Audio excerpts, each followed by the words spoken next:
Testing 1, 2. Hello, welcome everyone to another edition of excuse me, GTE Pro Network Podcast. Hello, I'm your host Ed Peterson, and today we're going to talk about something real quick and brief.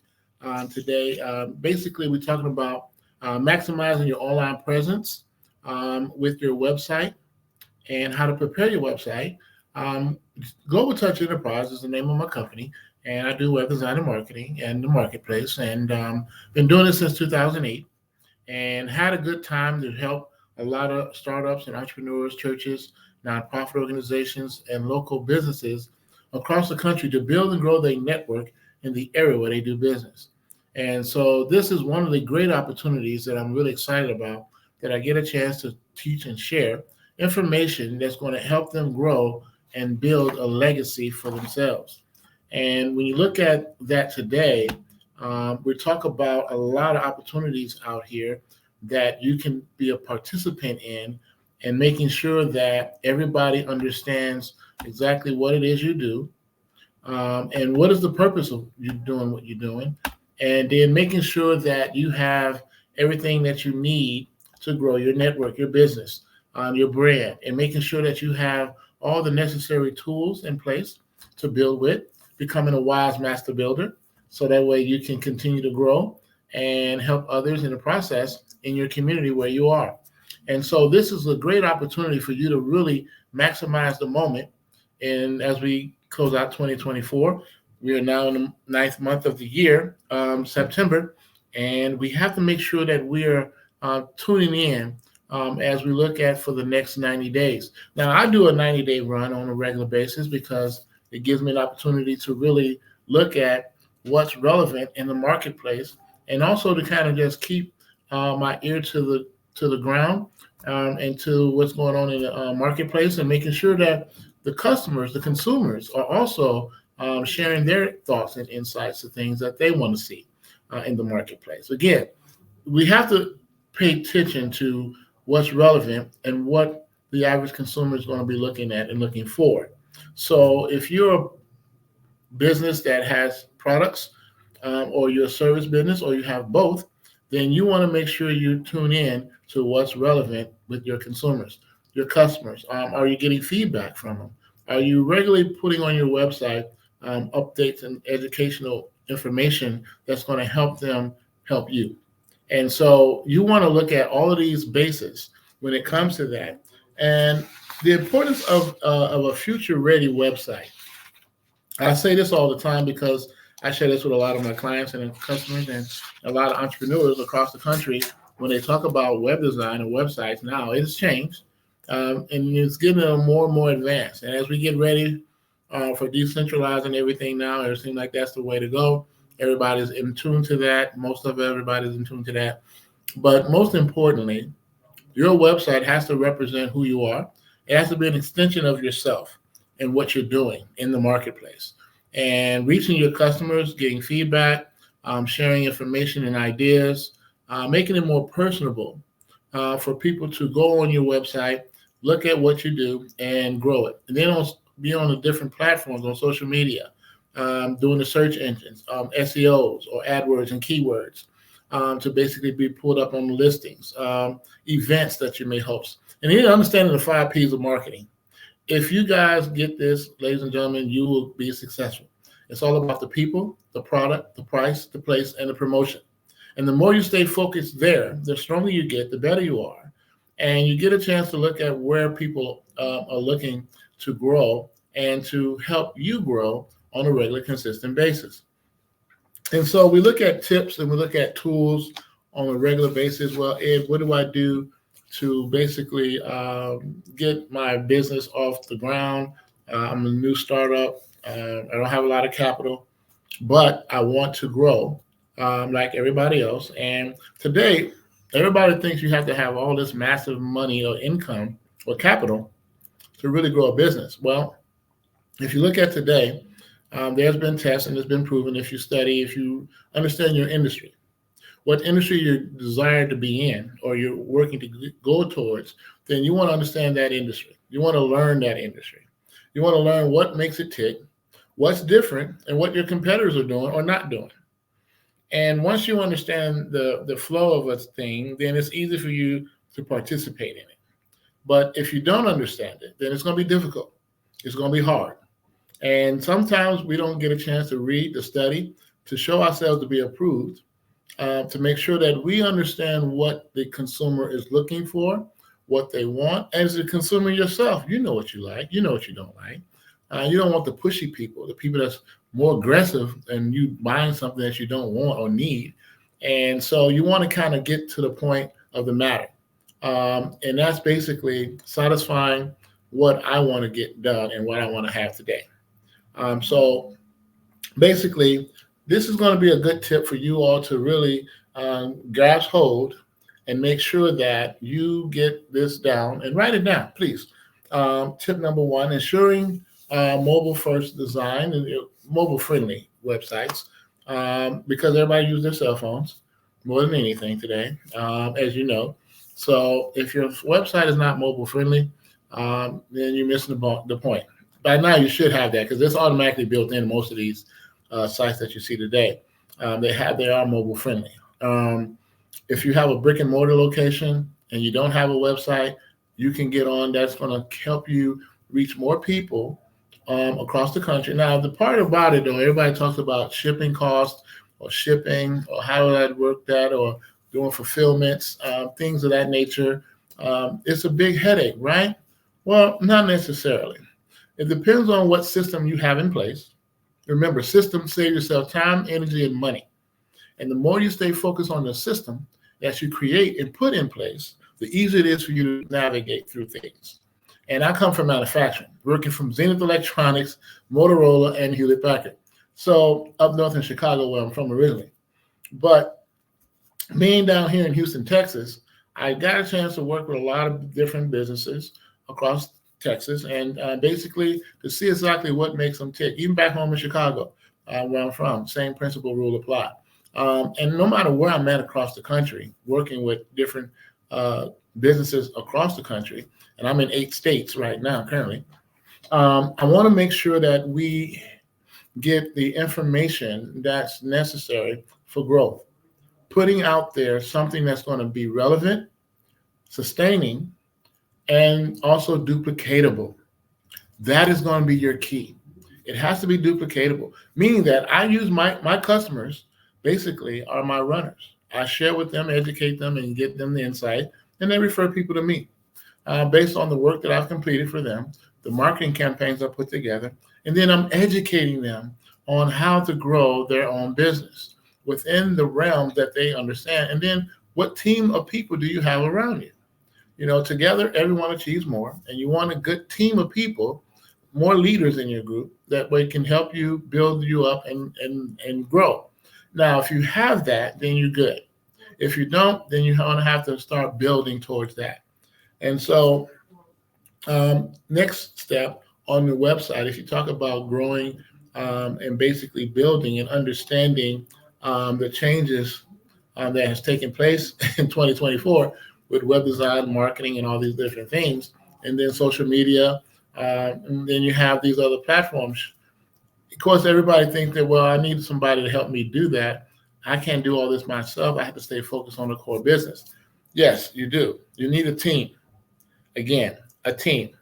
Or you can outsource it to people, but these companies charge, some of them charge more than most in reference to those type of services.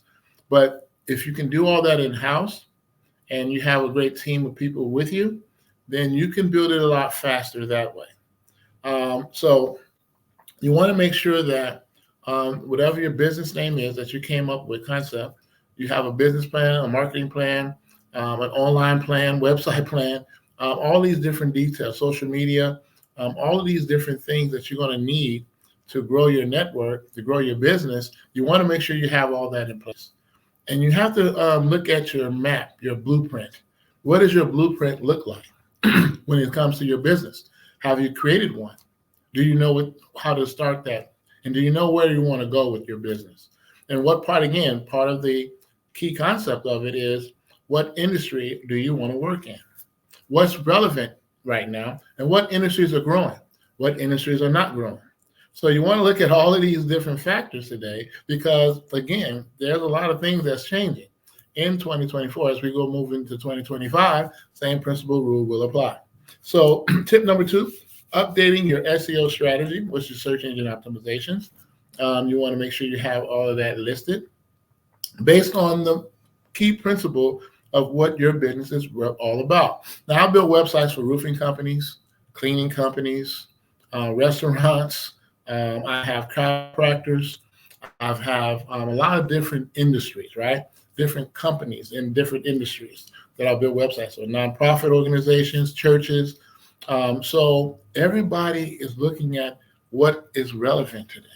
Now, with nonprofit organizations and churches, we call that cause marketing.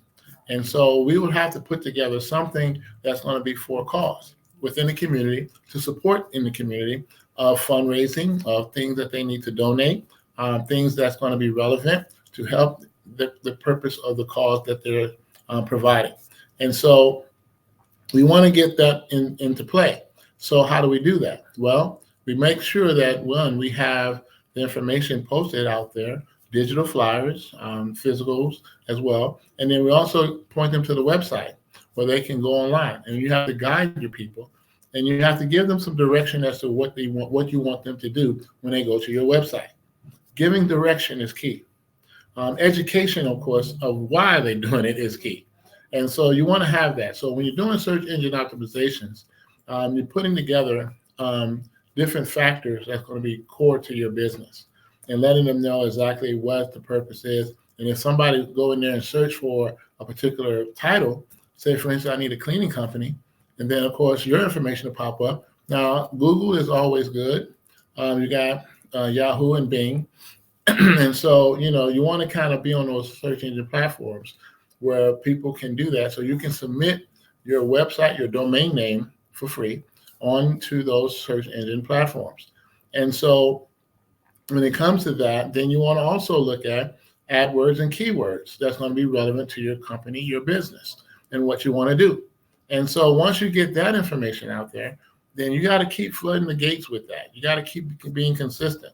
A lot of people may think that, what if I just buy for this and buy that? Well, you're talking about thousands of dollars to do that, number one, to get into the listings. And two, if you have people searching for you consistently, those web crawlers will continue to put you up the list. And basically, the more popular you get, when people are searching for the same thing and your domain name as well, then guess what? You're going to be on the list of where people can be, where you'll be seen and people can get to you. And that's what you want. You want people to come to you.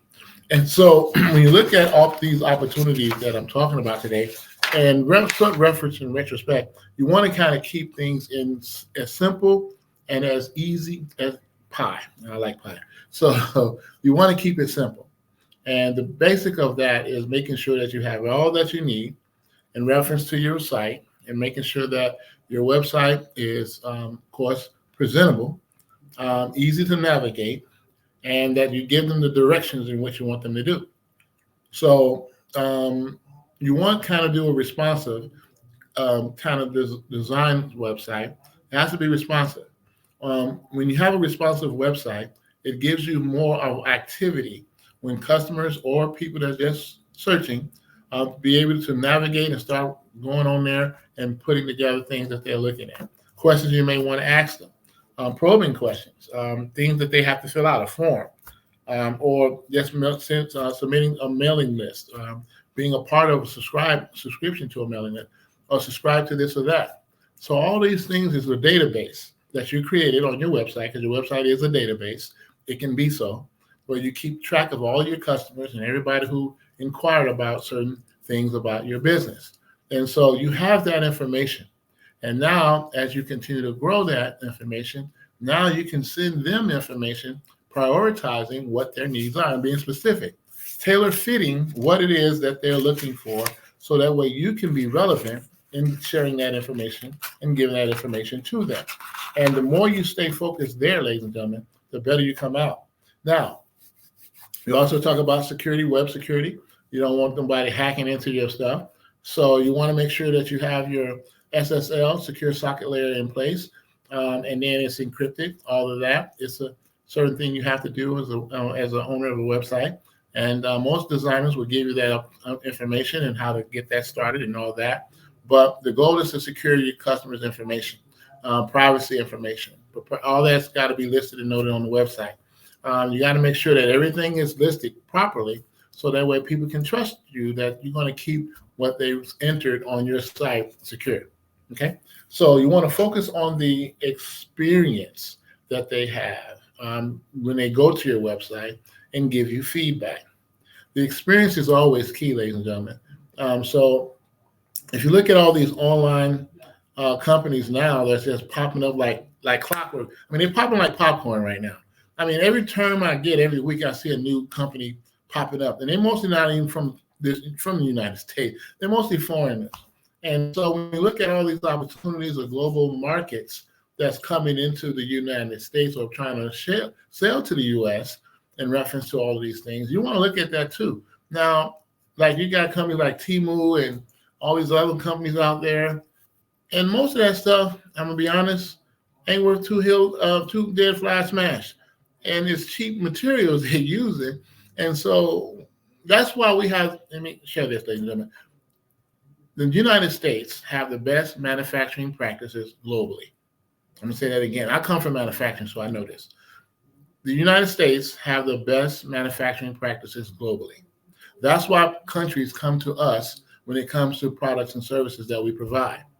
We don't hurt our people like other countries do and just put something together and see if it's going to work out. And if they get irritated with their skin, if they come on contact with something, it may hurt them. We don't do that here.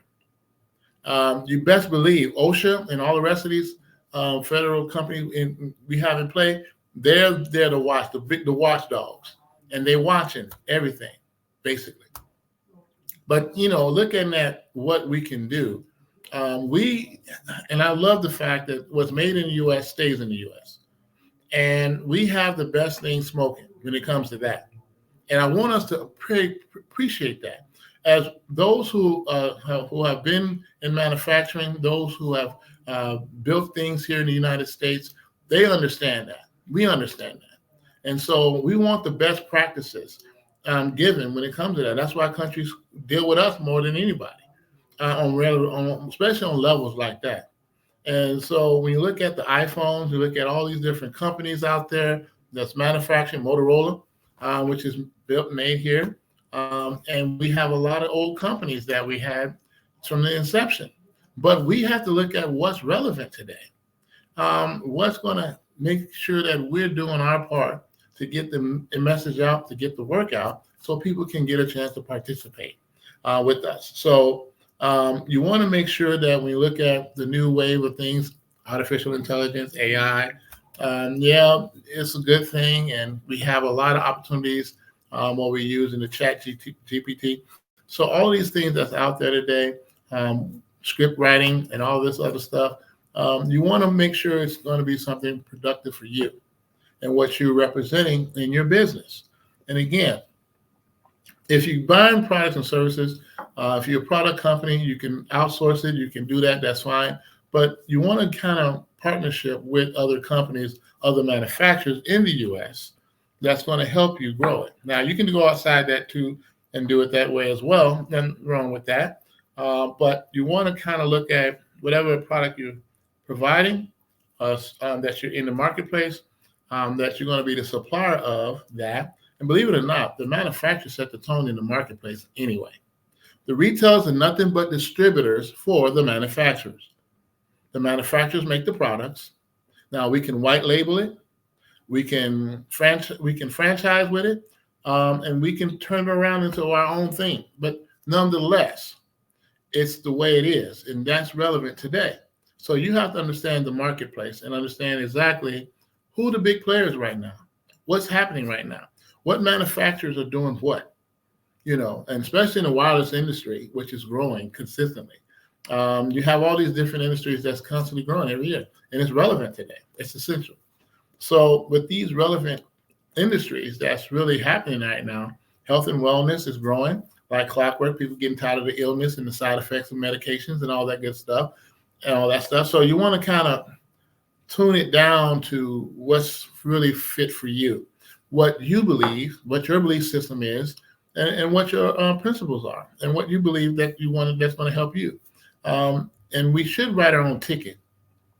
You create what you want in your own world, and however your world is looking right now, you can have it change. You can change that.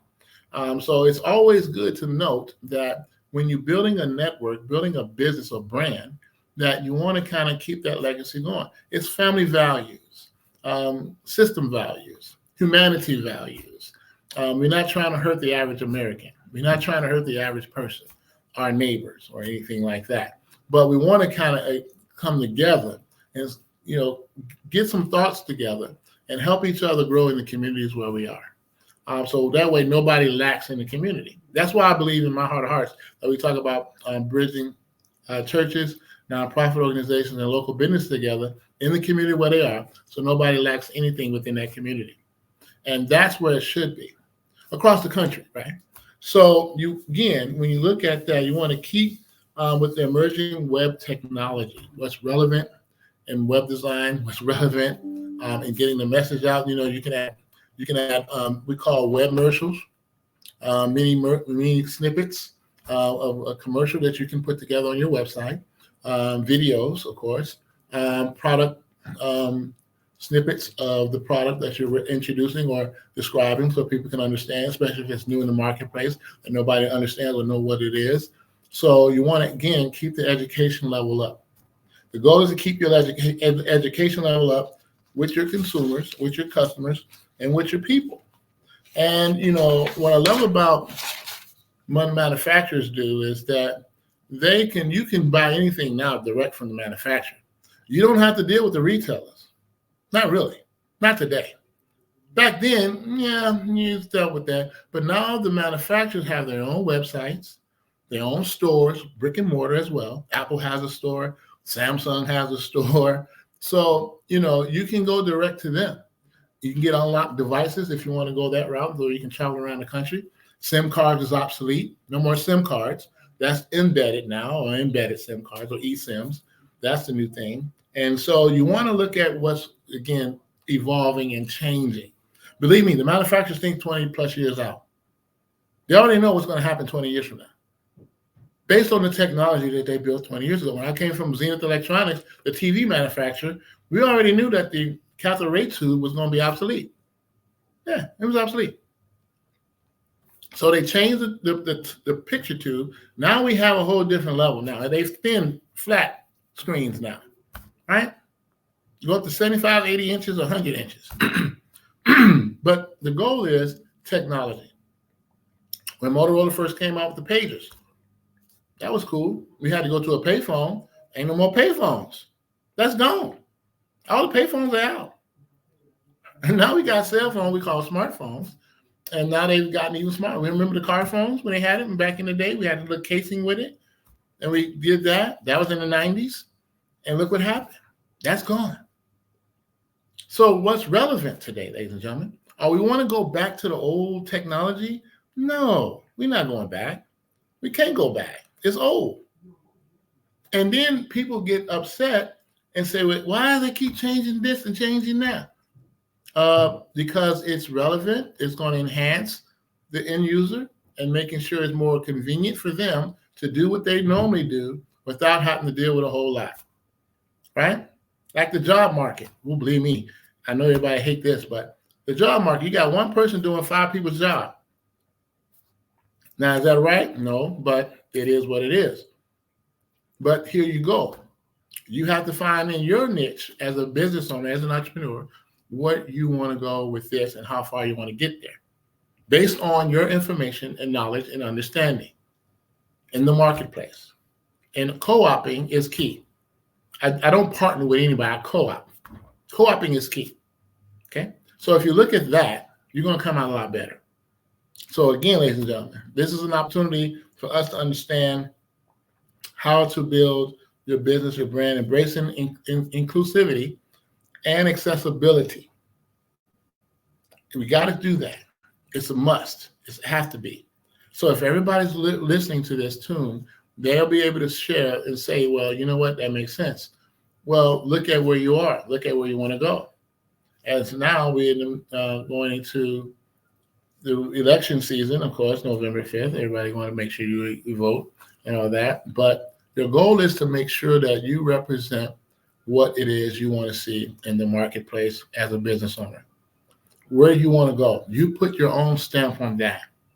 How you're marketing yourself, how you're building your brand, how you're building your business, how you're connecting with the community of people, how you're connecting with other local businesses, churches, nonprofit organizations, your local officials, the mayor's office. They have a lot of events and things going on, and they have programs for small businesses and entrepreneurs. So you want to look at that in your own state.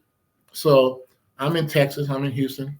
So, Fort Lauderdale City. Well, there's a lot going on here. Believe me, as I say, there's a lot going on. There's a lot going on here. So you want to kind of put yourself in a place, in a position of growth, where you can continue to build and seek the information that's going to be relevant based on the industry that you're in. Learn as much as you can and grow as big as you can fast.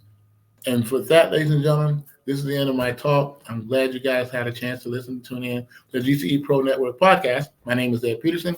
And with that, I'm going to say, check me out next Tuesday as I continue to share in the series of growing your web design, your market, and building your website where it can be more marketable and also more profitable for you to grow your network. And with that, ladies and gentlemen, I want to thank you for tuning in for this edition of GTE Pro Network podcast.